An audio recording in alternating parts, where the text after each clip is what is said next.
The Greyjoys weren't part of the first season of House of the Dragon, but with the war officially kicked off, every great house is going to have to get involved in some way during the upcoming second season.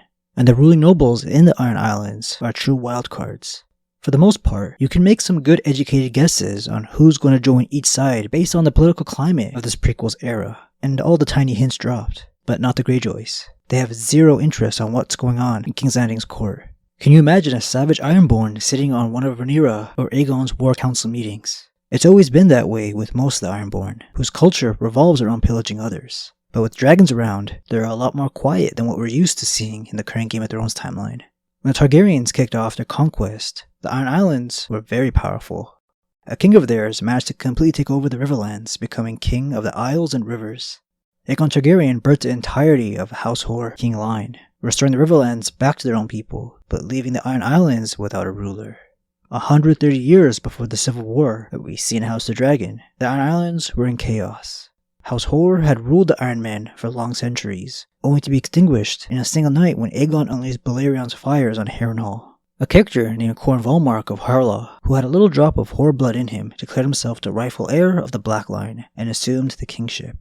Not all Ironborn accepted his claim, however. On Old Wyck, under the bones of Nugga the Sea Dragon, the priests of the Drowned God placed a driftwood crown on the head of one of their own, the barefoot holy man Lodos, who proclaimed himself the living son of the Drowned God, and was said to be able to work miracles. Other claimants arose on Great Wyck, Pike, and Orkmont, and for more than a year, their adherents battled one another on land and sea. It was said that the waters between the islands were so choked up with corpses that krakens appeared by the hundreds drawn by the blood.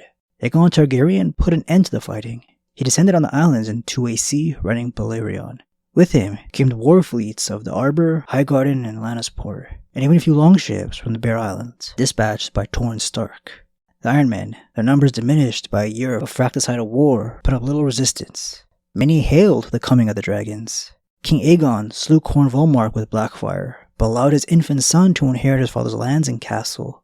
On Old Wyck, the priest King Lodos, purported son of the Drowned God, called upon the Krakens of the deep to rise and drag down the invaders' ships. When that failed to happen, Lodos filled his robes with stones and walked into the sea. To seek my father's counsel, thousands followed. Their bloated, crab-eaten bodies washed up on the shores of Old Wyck for years. Afterward, the issue arose as to who should rule the Iron Islands for the king. It was suggested that the Iron Men be made vassals of the Tullys of Riverrun or the Lannisters of Castle Rock.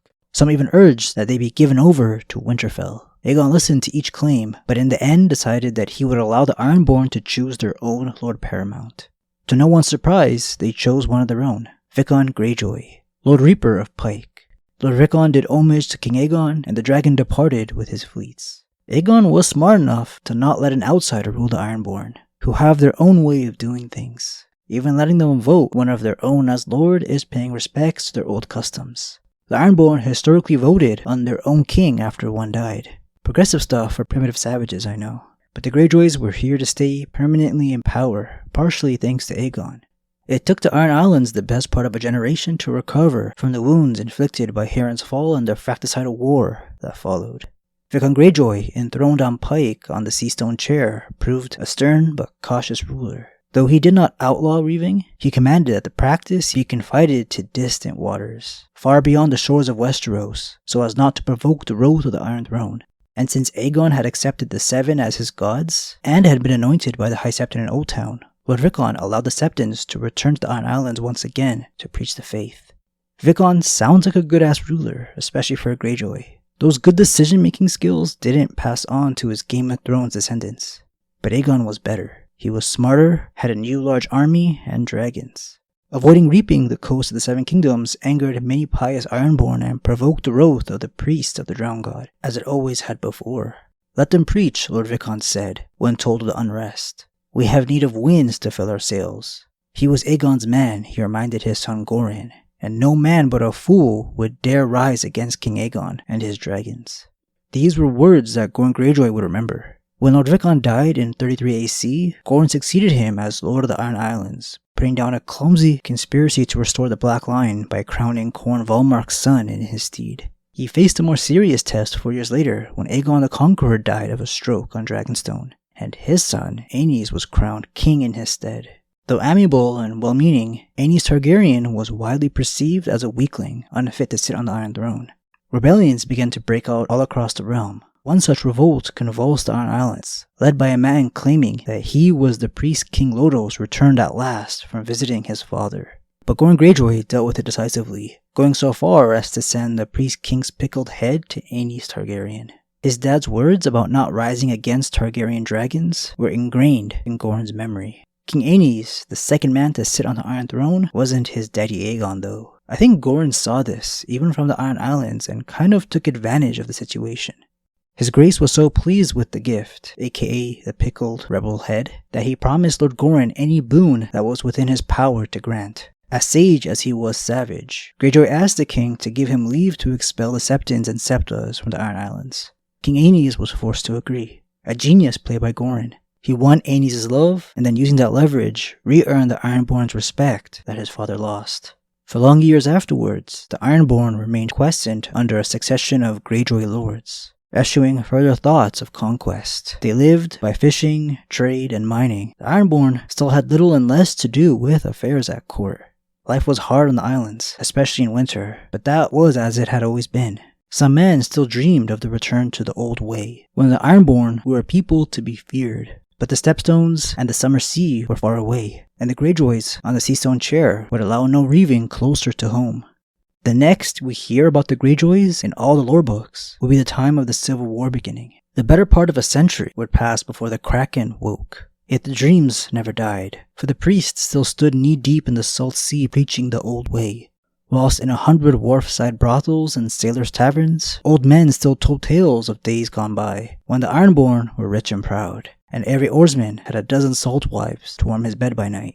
Many a boy and young man grew drunk upon such stories, hungry for the glories of the reaver's life. One such was Dalton Greyjoy, the wild young son of the heir to Pike and the Iron Islands. He loved 3 things: the sea, his sword, and women.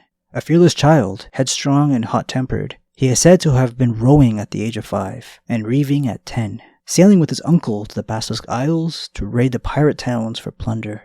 Even while Dalton didn't dare anger the Targaryens by attacking the coasts of the Seven Kingdoms when Viserys was king.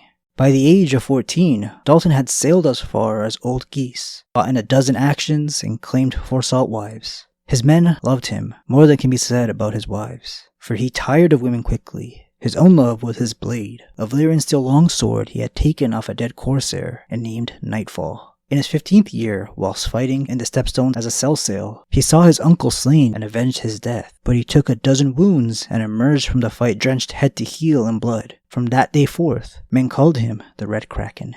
Later that same year, word of his father's death reached him in the Stepstones, and the Red Kraken claimed the Seastone Chair as the Lord of the Iron Islands. At once he began building longships, forging swords, and training fighters. When asked why, the young lord replied, "The storm is coming."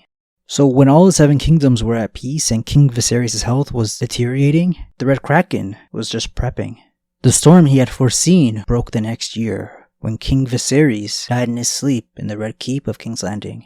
His daughter Rhaenyra and her half-brother Aegon both laid claim to the Iron Throne, and the orgy of bloodletting, battle, rapine, and murder, known as the Dance of the Dragons, began. When word reached Pike, the Red Kraken is said to have laughed aloud. A civil war between multiple dragon riders where everyone else was tossed in the middle, and Dalton laughed. That's the kind of character the Red Kraken is. Princess Rhaenyra and her blacks enjoyed a great advantage at sea, for amongst her supporters was Corlys Velaryon, Lord of the Tides, the fabled sea snake, who commanded the fleets of House Velaryon of Driftmark. No house comes close to matching them at sea, but the Greyjoys and Redwynes can put up a little bit of a naval fight. So Aegon II and the Greens have to win them over in the 2nd season. That's if they want to stand a chance in the waters. But you gotta be careful in negotiating with the Red Kraken. He isn't like the other nobles of the 7 kingdoms. He's full-blown Ironborn savage. This guy's backstory is so cool, there's no way he'll be cut from the prequel. So while every book nerd is hoping for a fun Craig and Stark adaptation, I'm looking at the Greyjoys.